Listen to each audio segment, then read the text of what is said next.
안녕하세요. 알려줄게 꿀팁입니다. 오늘은 평소에는 굳이 신경 쓰지 않고 있다가 정작 닥치면 도무지 알다가도 모르겠는 이 축의금과 조의금, 경조사 금액 관련해서 정보 안내드리고자 합니다. 우선 사람 심리가 기본적으로 보답한 만큼 돌려받고 받은 만큼 베풀고 싶어하는 그 반반의 심리가 있습니다. 특히 결혼 같은 경사스러운 날, 그리고 부고에는 슬픔과 위로를 건네는 날에는 모두가 한마음이듯 친하거나 가까운 사이일수록 더 챙겨주고 싶고, 공적으로 또는 은은하게 아는 사이인 경우는 상대가 불쾌하지 않는 그 선을 지키고 싶으실 텐데요. 오늘은 알려줄게 꿀팁이 지극히 주관적인 기준으로 알려드리겠습니다. 바로 가시죠.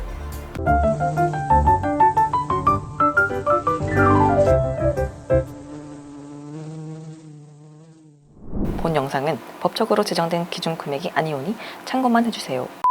우선 장례식 조의금 관련 팁입니다. 부조금은 제일 기본적으로 슬픈 일을 겪고 있는 상황이기에 웬만해서는 직접 방문해 드리는 것이 기본입니다. 하지만 다들 아시듯 작년부터 시국인지라 상을 치를 때 가족들끼리 조용히 치르는 분위기가 형성이 되었는데요. 그렇다면 조의금 금액은 어떻게 내야 할까요? 보통 3만 원, 5만 원, 10만 원, 10만 원 이상으로 나뉩니다. 말 그대로 지인, 보통 알고 지냈던 사이거나 알고 지냈던 사람의 가족분들이 상을 당했을 경우 3만 원이 적당합니다. 근 몇 년간 연락이 두절되었던 사이인데 마음이 좀 쓰인다면 저 정도 금액이 좋을 것 같습니다. 잘 알고 친분이 있으며 주기적으로 만났던 사이인 경우는 5만 원 선이 적당합니다. 친한 친구 또는 모임이 잦은 경우, 그리고 멀게 지낸 친척 사이는 10만 원이 좋을 것 같아요. 그리고 정말 친구, 찐친이거나 가까운 친척 사이는 10만 원 이상이 좋을 것 같습니다. 여기서 중요한 점은 본인의 경제 사정에 맞게 성의를 표시하는 게 맞습니다. 내 형편이 넉넉하지 않은데 무리해서 표시하기보다 상대가 나를 소중하게 생각한다면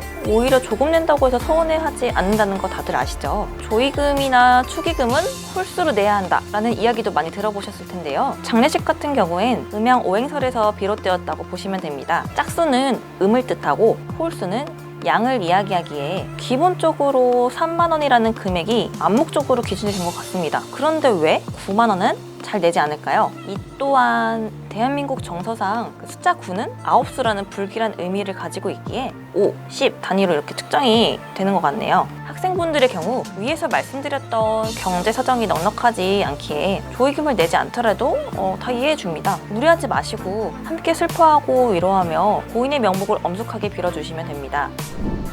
자, 이번에는 결혼식 축의금 관련 팁입니다. 축의금은 약간 나와의 친분 관계도 그렇고 식사를 하고 가느냐 안 하고 가느냐, 또는 거리, 재혼, 나의 결혼 시기, 이런 여러 가지 요인들로 인해서 고민이 많으실 겁니다. 더구나 장례식처럼 시국 파워로 인해 식장의 인원도 거리두기 단계에 따라 제한이 있고, 때문에 요즘에는 모바일 청첩장에 신랑 신부에게 축의금 송금도 가능하게 계좌번호가 기본적으로 적혀 있더라고요. 저는 이렇게 적혀서 오는 게 오히려 부담이 덜한 것 같아요. 만약 친구인데 불참을 하게 된다면 가뜩이나 미안한데 이런저런 이야기하며 계좌번호 알려달라고 하고, 좀 서로가 그런 상황이 돼버린 요즘인지라 이렇게 모바일 청첩장에 공개된 게 저는 괜찮더라고요.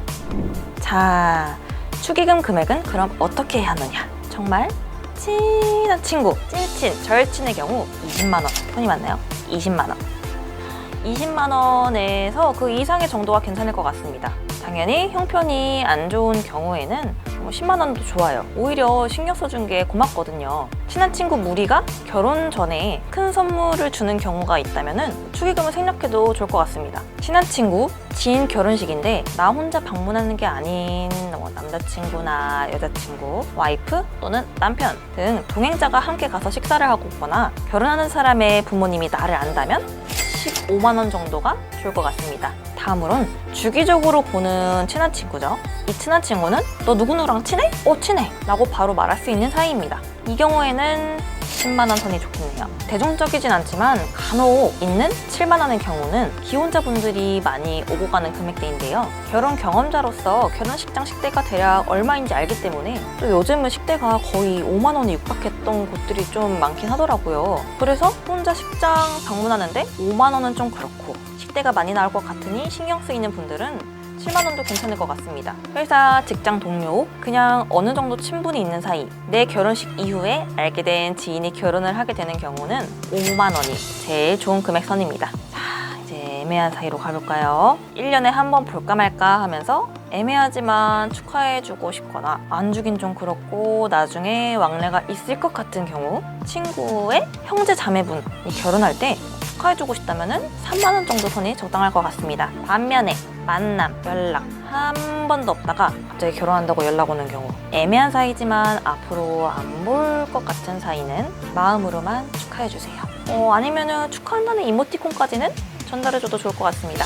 추가로 결혼식장과의 거리가 2시간 이상이거나 장거리의 경우 앞서 말씀드린 금액 그 가이드에서 조금 더 가볍게 생각해도 좋을 것 같아요. 먼 길 와준 손님은 진짜 정말 고마운 마음이 더 앞서거든요. 여자분들의 경우 가방순이님 계시죠?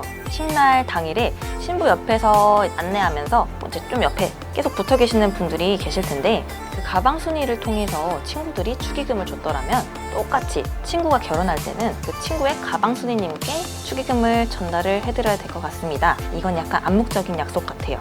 데스크를 통해 접수된 축의금은 나만의 것이 아닌 가족 전체의 기록으로 남기에 나의 것이 아니게 되는지라 아시는 분들은 아실 겁니다. 추가로 봉투 쓰는 방법도 알려드릴게요. 보통 결혼식장이든 장례식장이든 로비 쪽에 종이봉투가 구비가 되어 있는데요. 앞면에 아무것도 적혀 있지 않은 심플한 봉투일 경우, 결혼식 같은 경우에는 이 봉투 앞면 보이시죠? 앞면에 세로로 해서 축하 문구를 적으시면 되고요. 뒷면에는 접는 쪽이 뒷면입니다. 이름, 소속, 기관명을 적으시면 됩니다. 세로 순으로 적으시면 되는데, 봉투 뒷면의 경우 여기다 적어야 되는 거는 결혼식장, 장례식장 똑같습니다. 봉투 중심선을 기준으로 좌측 구역의 왼쪽 하단에는 이름을 세로 순으로 적어주시고요. 오른쪽에는 소속, 기관명을 적어주시면 됩니다. 이 적는 형식을 어겼다고 해서 크게 잘못된 건 없지만은 알아두시면 좋을 것 같습니다. 자, 잘 보셨나요? 오늘은 축의금과 조의금, 금액에 관련해서 안내를 드렸습니다. 그럼 다음 시간에도 유용한 꿀팁으로 찾아오겠습니다. 안녕히 계세요. 뿅!